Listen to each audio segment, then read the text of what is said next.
चौधरी परवेज इलाही ने मोहसिन नकवी को निगरान वजीर आला पंजाब मानने से इनकार कर दिया।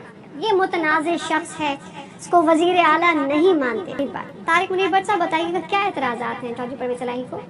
थोड़ी देर पहले मुंतखब होने वाले जो वज़ीर आला मोहसिन नकवी, जिनको अभी थोड़ी देर पहले इलेक्शन कमीशनर ने नामजद किया है, उसको बिल्कुल मौजूदा वज़ीर आला जिससे पहले थे चौधरी परवेज इलाही, उन्होंने कहा है कि ये बिल्कुल हम इसको नहीं मानते और इनका ये एक मुतनाज़ा शख्स है, और चूंकि ये हमारा अजीज भी है और इससे पहले इनका कोई साफ अदालत में केस भी था जहाँ पे इन्होंने बारगेनिंग की हुई है, लिहाजा हम सुप्रीम कोर्ट में जा रहे हैं और हम कोर्ट में जाकर ये बताएंगे, वजाहत करेंगे कि ये एक मुतनाज़ा शख्स है और इसको हम वज़ीर आला बिल्कुल नहीं मानते।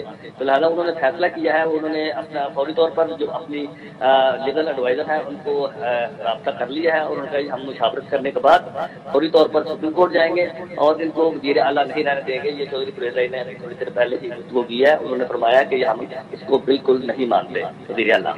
जी आगाह करे थे आप तारिक मुनीर भट्ट, शुक्रिया।